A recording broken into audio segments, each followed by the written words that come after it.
Hello everyone, मैं हूं मुकेश पांडे और आप देख रहे हैं अपना पसंदीदा channel SSR with Vivek Kumar.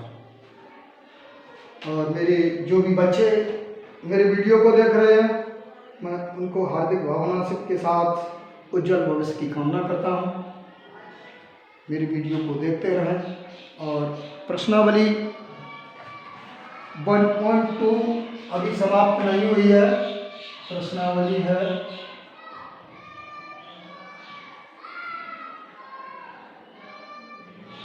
1.2 है और इसका कक्षा 10 है। ये ध्यान रखना, कक्षा 10 का है गणित का।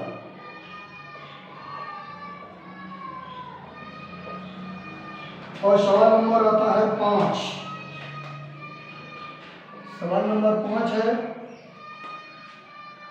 जांच कीजिए कि क्या किसी प्राकृतिक संख्या n के लिए ये जांच कीजिए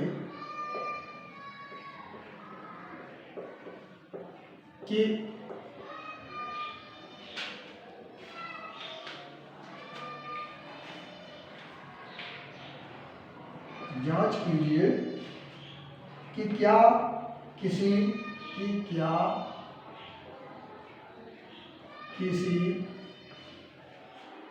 प्राकृतिक संख्या n के लिए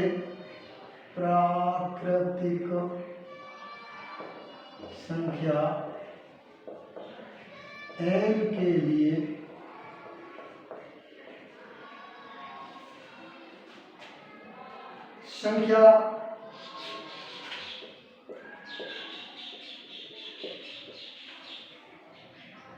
6 पर घात n, 6 की पावर n है, अंक 0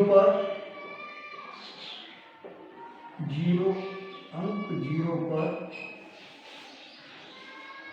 समाप्त हो सकती है।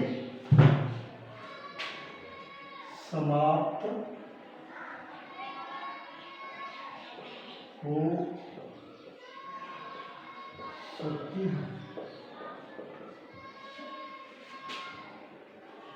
तो आइए इसको हल करते हैं।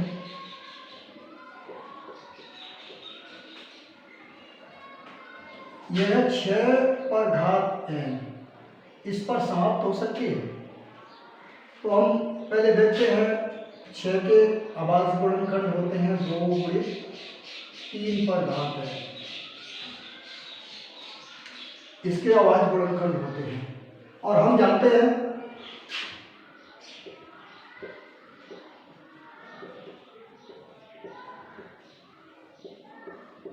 कि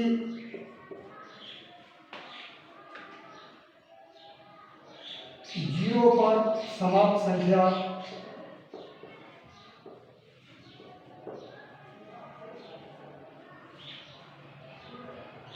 5 से विभाजित होती है।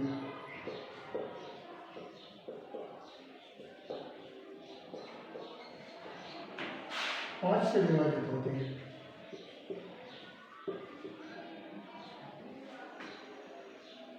जैसे कहीं भी अगर आप देख सकते हो, उदाहरण में मान लीजिए 0 या 10 है तो 5 से अवश्य डिवाइड होगी। 5 दूनी 10।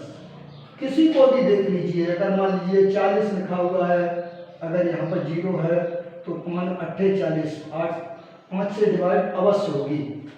और कोई अगर संख्या देखें हम, जैसे चलो 340 लिख दिया, फिर भी 0 पर समाप्त हो रही है तो 5 से डिवाइड करेंगे। 5 6 30 और 5 8 40, यानी 5 इकाई का होना अत्यावश्यक होता है। जबकि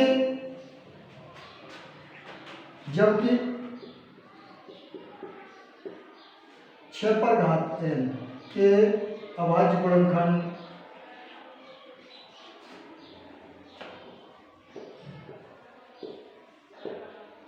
2 पर घात n और 3 पर घात n है।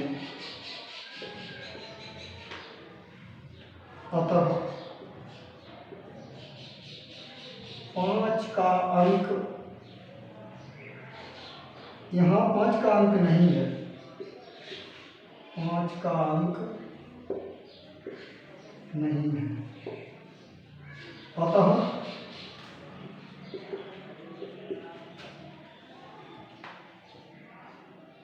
6 6 पर घात n, 0 अंक पर समाप्त नहीं हो सकती।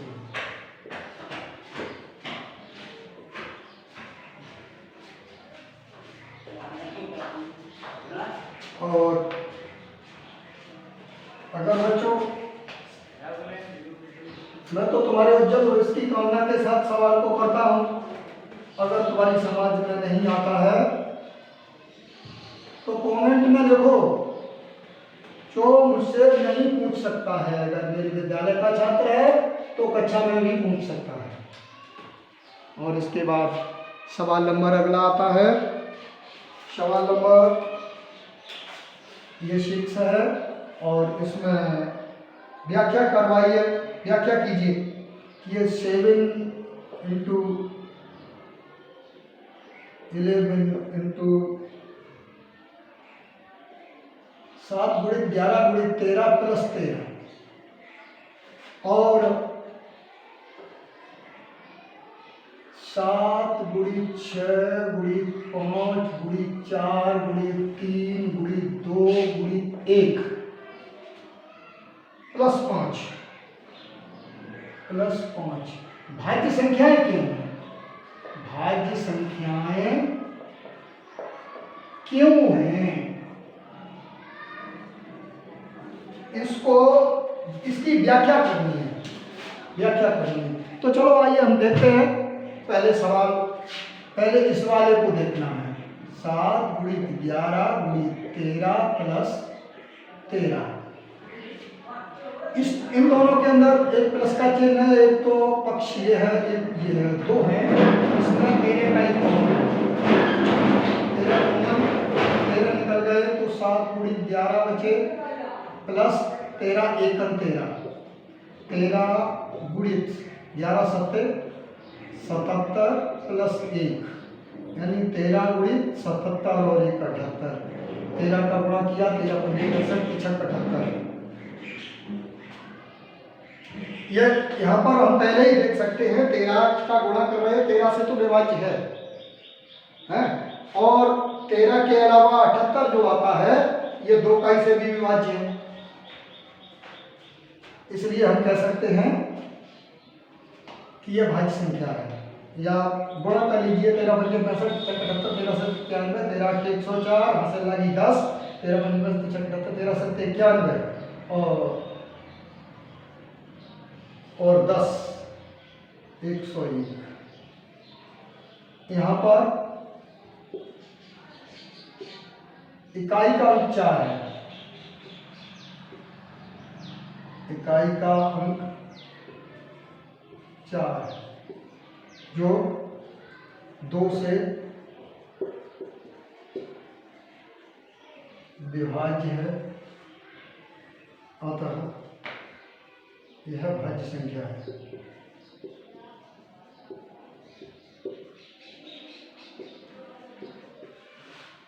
यह समझ लीजिए भाज्य और अभाज्य संख्याएं क्या होती हैं और सहअभाज्य क्या संख्याएं होती हैं। भाज्य संख्याएं वे होती हैं जो,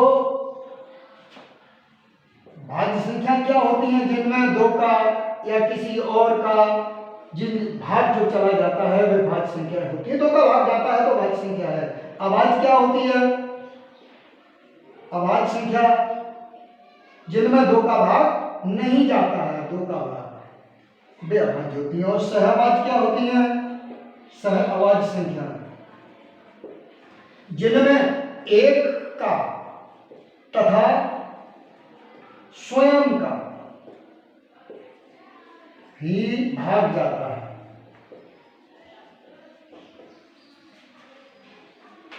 जैसे 7 है, 7 में या तो 1 का ही का भाग जा सकता है, 1 का 7 1 7, या फिर 7 का 7 में ही जा सकता है, 7 1 7, इसके अलावा किसी का नहीं जाएगा। कोई भी जितनी भी रूप संख्याएं हैं सहअभाज्य होती हैं। या फिर जिनका मासा केवल 1 होता है वो सहभाज्य संख्याएं हम कह सकते हैं। जैसे 8 और 9 है, तो 8 के टुकड़े तो 2 गुणी 2 गुणी 2, 2 दूनी 4 दूनी 8, और 9 के होते हैं 3 गुणे 3। इसमें कोई भी मिलान नहीं कर रहा है। एक आई तो हम कह सकते हैं 2 दूनी 4 दूनी 8 एकन 8 और 3 तुका 9 एकन 9। केवल मासा जब एक होता है, HCF जब एक होता है, केवल बेई संख्याएं अभाज्य संख्याएं कहलाते हैं। तो फिर आइए अब हम इसी प्रकार दूसरा सवाल देखते हैं। ये भाज्य संख्याएं क्यों हैं? कौन सा? ये वाला, ये वाला। तो 7 गुणित 6 गुणित 5 गुणित 4 गुणित 3 गुणित 2 गुणित 1 प्लस 5। इसमें एक संख्या ये और एक ये, 5 का इधर है 5 का इधर है, 5 का ही कॉमन लेते हैं, बच गया 7 गुणित 6 गुणित 5 कॉमन में चले गए, 4 गुणित 3 गुणित 2 गुणित 1 प्लस 5 एकन, इतना बचा 5 7 42 गुणित 4 गुणित 3 गुणित 2 गुणित 1 प्लस 1, और ये कितना हो गया 5 और ये 42 गुणित कर लेते हैं, यहाँ से गुणा इतना किया लेते हैं, 4 3 12 और 12 दूनी 24 एकन 24 प्लस 1। अब 42 में 24 का वर्ग, 4 दूनी 8, 4 चौक 16, 2 दूनी 4, 2 चौक 8, 8 6 4 10 की दूनी यहाँ से 1, 8 में 9 1 10, ये हो गया 5 1008 प्लस 1, 5 गुणित 1009। हम कहेंगे 5 में 45, 5 बिंदु। अब यहाँ पर इकाई का अंक 5 है, यहाँ पर इकाई का अंक 5 है, जो 5 से विभाज्य है, अतः 5045 भाज्य संख्या है।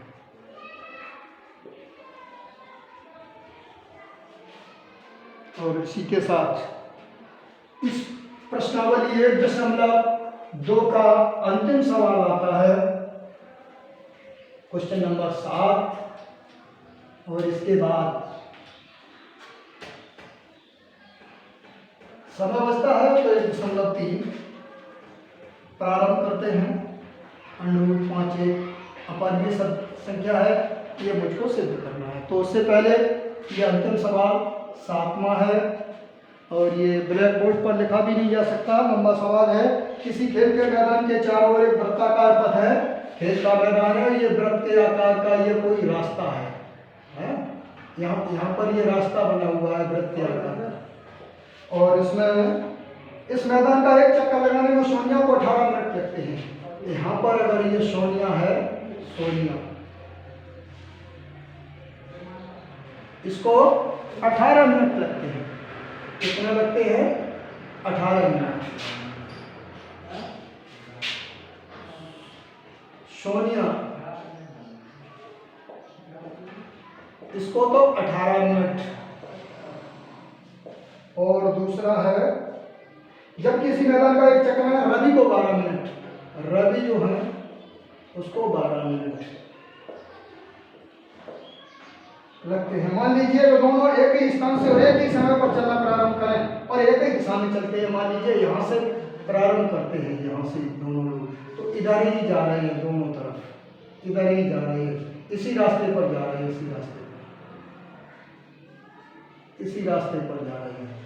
तो ये 18 मिनट में आएगी, रवि 12 मिनट में आ जाएगा, 12 दूनी 24, 12 3 36, और सोनिया 18 दूनी 36 2 चक्कर लगा पाएगी, तब ये मिल पाएंगे। तो कितने समय बाद पुनः मिलेंगे, कितने समय बाद मिलेंगे?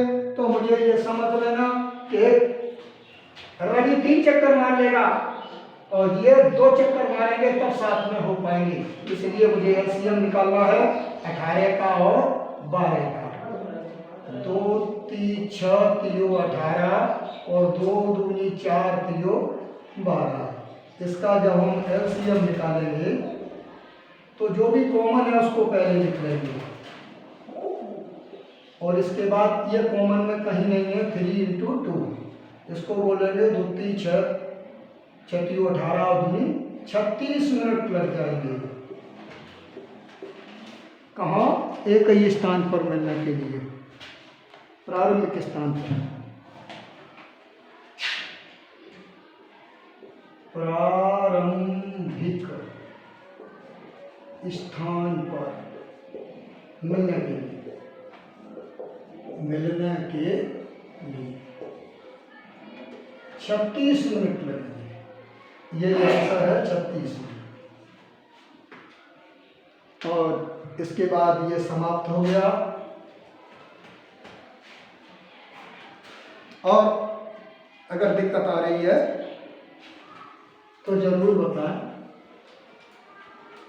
और नए देखने वाले जो भी मेरे भैया बहन अभिभावक शिक्षकगण अभिभावकगण अगर देख रहे हैं तो उनको नमस्कार करता हूँ। और मेरे चैनल को अभी तक अगर सब्सक्राइब नहीं किया है तो सब्सक्राइब अवश्य कर लें, ये न भूलें, ताकि हर नया अपलोड होने वाला वीडियो आपके पास तक पहुंच सके। और इसके बाद आगे प्रश्नावली चलती है। प्रश्नावली 1.3, ये प्रश्नावली है कितनी आ रही है? 1.3। और इसको पहला सवाल है, सिद्ध कीजिए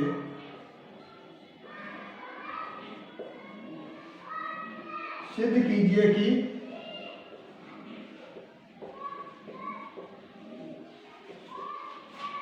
√5 एक अपरिमेय संख्या है। √5 एक अपरिमेय संख्या है। अपरिमेय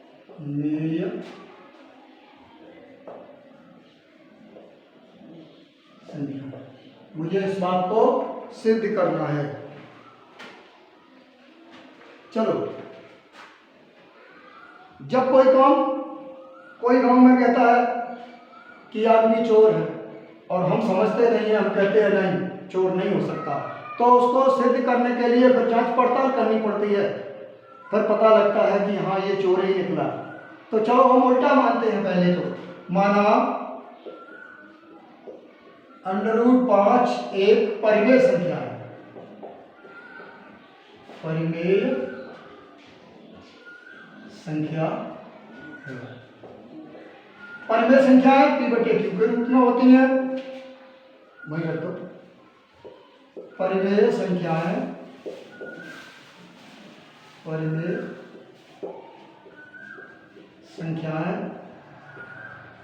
p/q के रूप की होती है। जहां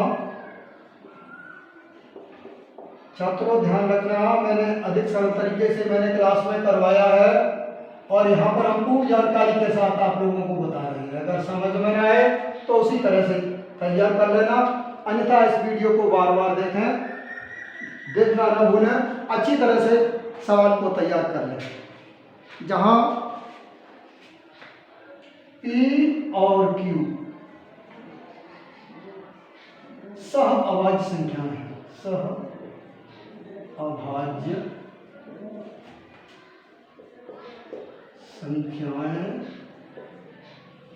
हैं तथा Q बराबर 0 नहीं है। यह ध्यान रखना, Q बराबर 0 नहीं है और यह सहअभाज्य संख्या है। अभी हम पहले बता चुके हैं कि ये सहअभाज्य संख्या क्या होती हैं। जिनका मासा 1 होता है वे सहअभाज्य संख्याएं कहलाती हैं। ये ध्यान रखना, किसी भी संख्या का से विभाजित नहीं हो सकती। किसी संख्या से हम इन संख्याओं को डिवाइड नहीं कर सकते हैं। तो इसलिए अगर ये √5 एक परिमेय संख्या है और परिमेय संख्या हमेशा p/q के रूप में होती हैं, इसलिए हम मान सकते हैं कि √5 बराबर होगा p/q। दोनों संख्याओं का वर्ग करने पर दोनों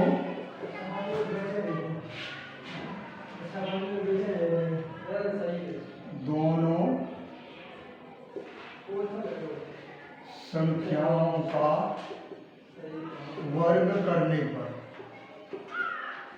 चलो √5 का वर्ग करते हैं बराबर p/q का वर्ग करते हैं। ये हो गया √5 का वर्ग 5 होता है।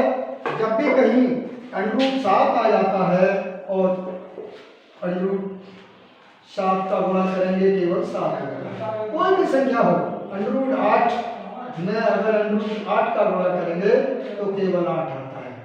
अब तुम पूछोगे ये कैसे आता है, चलो √7 का ही बताते हैं। 7 7 49 √ में होता है और जब इसका √ का मतलब वर्गमूल निकालेंगे, इसके वर्गमूल 7 × 7, वर्गमूल में 2 के जोड़े बनाते हैं, 7 ही आता है। इसलिए यहाँ पर √5 का स्क्वायर केवल 5 होगा और ये हो गया p² बटे q²। अगर हम बटे करके माने तो p² बराबर 5q² हो गया। p² बराबर 5q² हो गया।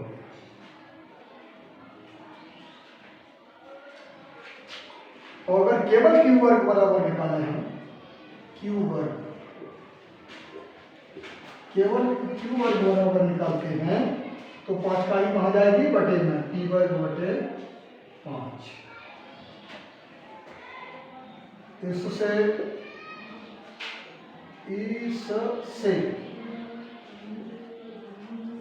सिद्ध होता है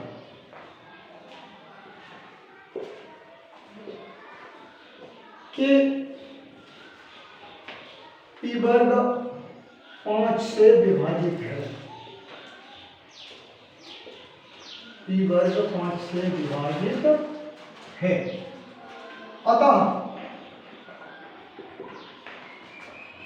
p भी 5 से विभाजित होगा।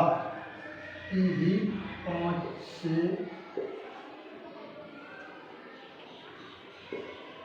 विभाजित होगी। ये बात समझ में नहीं आई। देख लीजिए, मान लीजिए कुछ भी है, अगर जैसे 5 का वर्ग, अगर ये 5 का इसे डिवाइड होता है, भाग जाता है, इसका मतलब होता है 5 × 5, ये 5 से डिवाइड हो जाता है, इसका मतलब 25 से, 25 बटे 5, 25, तो 5 भी 5 से विभाजित हो जाएगा। अगर ये डिवाइड होता है तो ये 5 का ही बच गई, ये भी 5 से विभाजित हो जाएगी। अगर वर्ग विभाजित होता है तो 5 भी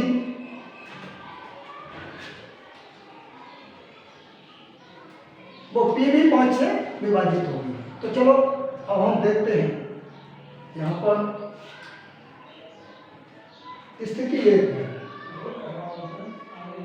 स्थिति 1 बताते हैं इस स्थिति 1। तो हम कह सकते हैं अतः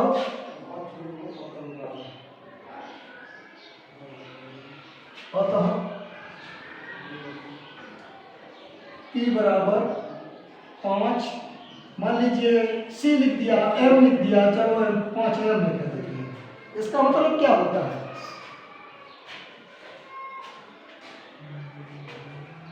जैसे जहां m पूर्णांक है, m एक पूर्णांक है, जैसे अगर 24 है, इसके अगर हम टुकड़े करते हैं तो 2 × 12, अगर ये 2 से डिवाइड ये हो रहे हैं तो 12 भी एक m, इसी को मैंने m मान लिया।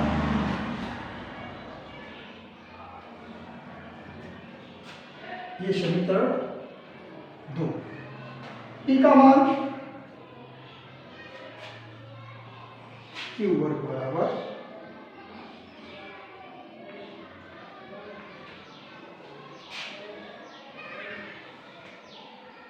पी वर्ग 5 से विभाजित है तो पी भी 5 से विभाजित होगी। पी बराबर 5 है। यहाँ पर नेट थोड़ा और रह गया और पी वर्ग बराबर निकाले तो 5 क्यू वर्ग होता है। 5 क्यू वर्ग। चलो ये समीकरण नंबर 1।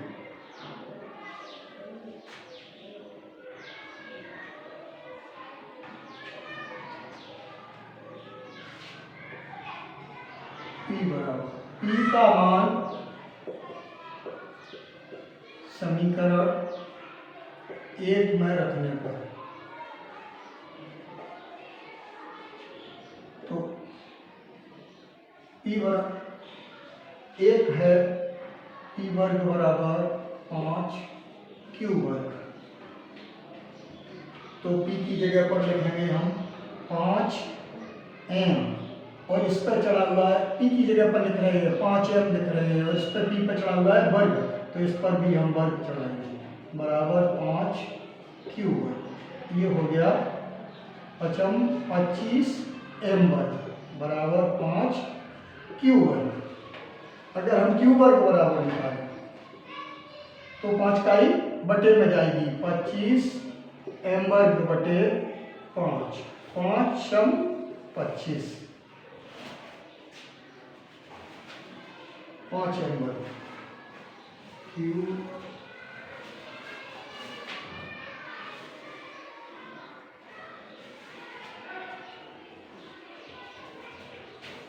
हम कह सकते हैं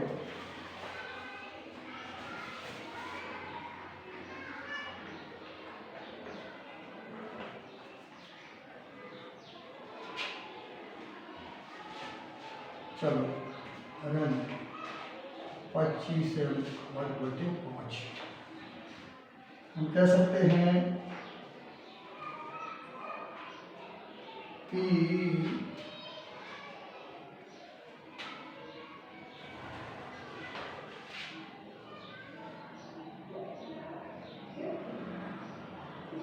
पच्चीस और एम वर्ग 5 से विभाजित है।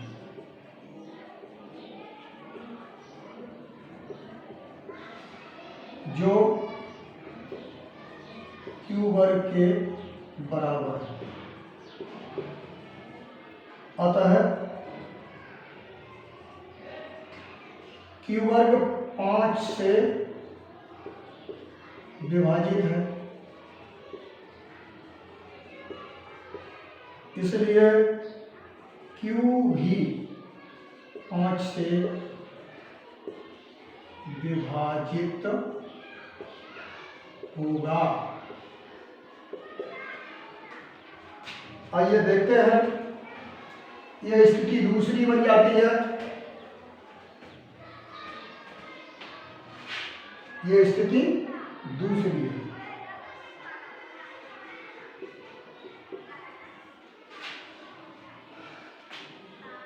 जबकि मान चुके हैं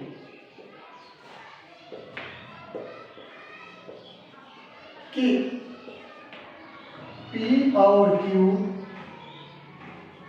सहअवाच्य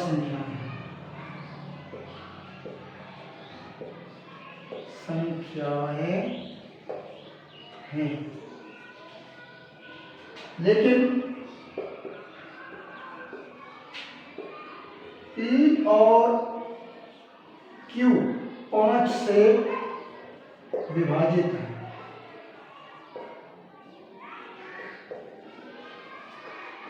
अतः हमारी कल्पना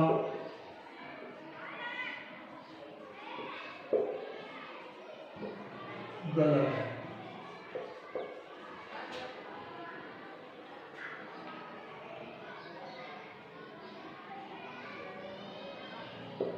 माने हुए का विरोधाभास है।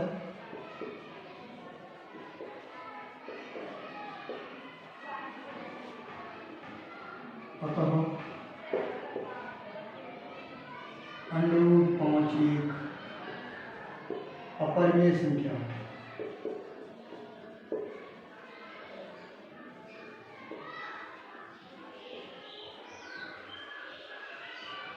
और इसी के साथ मैं अपनी वाणी को विराम देता हूँ और अगले आने वाले वीडियो में इसके नए सवाल को किए जाएंगे। तब तक के लिए जय हिंद, जय भारत।